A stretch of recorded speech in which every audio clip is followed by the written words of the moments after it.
Hello বন্ধুরা, অন্নপূর্ণা রান্নাঘরে আপনাদের সবাইকে স্বাগত জানাই। আজকের রেসিপি আলুর ছক্কা, তার সাথে লাচ্ছা পরোটা। আপনারা তো অনেক রকমের আলুর রেসিপি বানিয়ে খেয়ে দেখেছেন, একবার এটিকে বানিয়ে খেয়ে দেখুন। তাহলে চলুন শুরু করা যাক।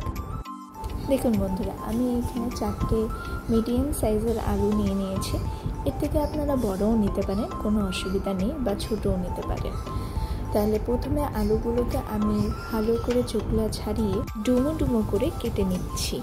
আপনারা দেখতেই পাচ্ছেন কিরমভাবে আমি কাটছি, আপনারাও সেরমভাবে কাটবেন। বেশি বড় করবেন না, আবার বেশি ছোটও করবেন না। এরপর সব আলু কেটে নেওয়ার পর সেগুলোকে জলের মধ্যে ভালো করে ধুয়ে নেব। দেখুন বন্ধুরা, আমি আলুগুলোকে এরমভাবে কেটে নিয়েছি। এই তরকারিতে যেগুলি লাগছে: তেজপাতা, শুকনো লঙ্কা, কাঁচা লঙ্কা, আদা, গোটা গরম মশলা, চিনেবাদাম আর 5 ফোড়ন।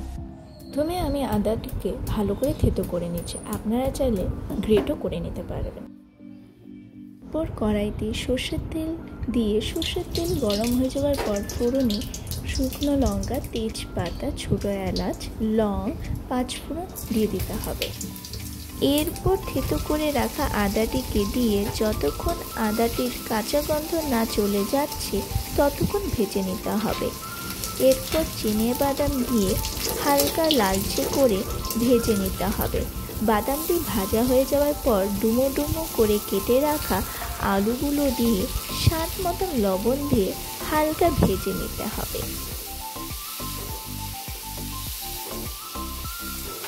এরপর আলুগুলোকে হালকা নেড়ে চেড়ে নেওয়ার পর তার মধ্যে চেরা কাঁচা লঙ্কা দিয়ে হালকা নেড়ে চেড়ে নিতে হবে। এরপর আলুটিকে সিদ্ধ হওয়ার জন্য ঢাকা দিয়ে কিছুক্ষণ সিদ্ধ করে নিতে হবে। এরপর ঢাকনা খুলে আলুগুলো হালকা সিদ্ধ হয়ে যাওয়ার পর তার মধ্যে হলুদ গুঁড়ো দিয়ে হালকা নেড়ে চেড়ে নিতে হবে। আলুগুলোকে বেশি ঢাকা দিয়ে সেদ্ধ করবে না, তাহলে খেতে ভালো লাগবে না। এরপর আমি এর মধ্যে গরম মশলার গুঁড়ো দিয়ে দিয়েছি। গরম মশলা দিয়ে ভালো করে একটু ভেজে নেব। আলুগুলোকে ভালো করে ভেজে নেওয়ার পর তার মধ্যে আমি একটু চিনি দিয়ে দেব। কেউ যদি চিনি পছন্দ না করেন তাহলে স্কিপ করতে পারেন। তারপর অল্প জল দিয়ে হালকা নেড়ে আবার ঢাকা দিয়ে রান্না করব। আবার ঢাকনা তুলে এবার আঁচ বাড়িয়ে ভালোভাবে ভেজে নিতে হবে।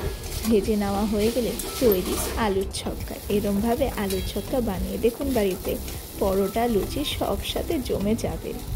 তাহলে এর সাথে বানিয়ে ফেলি লাচ্ছা পরোটা। দেখুন, আমি এখানে 1 কাপ ময়দা নিয়েছি, তার মধ্যে লবণ, চিনি আর অল্প সাদা তেল দিয়ে ভালোভাবে জল দিয়ে মেখে নিচ্ছি। ভালোভাবে ডোটাকে আপনারা মাখবেন। যত ভালোভাবে ডোটা মাখা হবে তত ভালো পরোটা তৈরি হবে। এরপর ময়দার থেকে একটা লুটির আকারে লেচি নিয়ে সেটাকে ভালো মতন করে রুটির আকারে বেলে নিতে হবে। রুটির আকারে বেলে নেওয়ার পর তার মধ্যে ঘি লাগিয়ে ভালো মতো রুটিটার মধ্যে স্প্রেড করে দিতে হবে। তারপর ঘিটির উপরে ভালো মতো ময়দা ছিটিয়ে দিতে হবে। ছিটিয়ে দেওয়ার পর ভালো মতো চাকু দিয়ে কেটে কেটে নিতে হবে। কেটে নেওয়ার পর তারপর হালকা করে সাইড দিক দিয়ে ফুল করতে করতে নিয়ে আসতে হবে, আর অল্প করে ঘি আর ময়দা ছড়িয়ে দিতে হবে বারবার। যতবার এই লেয়ারিংটা আপনারা করবেন তত ভালো ভাজার পর সেই লেয়ারটা আস্তে আস্তে খুলবে। এরকমভাবে বারবার করে ফোল্ড করার সময় অল্প ঘি আর ময়দা ছিটিয়ে আমরা ফোল্ড করব, কারণ যখন আমরা এটাকে ভাজবো তখন লেয়ারগুলো যেন আরও সুন্দরভাবে ফুটে আসে আর খেতেও যেন মুচমুচে হয়, তার জন্য ঘি আর ময়দাটাকে জন্য দেওয়া আছে। দেখুন যেরকমভাবে আমি দেখাচ্ছি আপনারাও সেমভাবেই করবেন, কোনো অসুবিধা হবে না। তারপর হালকা করে লেচির মতনই করে নিয়েছি। এবার হালকা করে চেপে তারপর হালকা হাতে বেলে নিতে হবে। বেশি জোরে করে বেলবেন না, বেশি জোরে করে বেললে লেয়ারগুলো আবার মিশে যেতে পারে।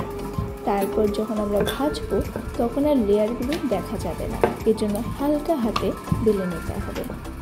এরপর বেলে নেওয়া হয়ে যাওয়ার পর তাওয়াতে তেল দিয়ে হালকা তেল গরম হয়ে যাওয়ার পর ময়দার রুটিটা দিয়ে এপাশ ওপাশ করে কড়া করে ভেজে নিতে হবে। দেখুন যেরকমভাবে আমি ভাজছি সেমভাবে আপনারাও ভাজবেন।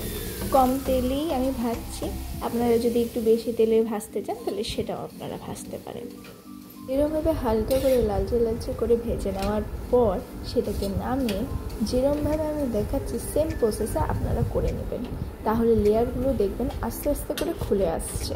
তাহলেই তৈরি হয়ে গেল লাচ্ছা পরোটা। তবে পরিবেশন করা যাক।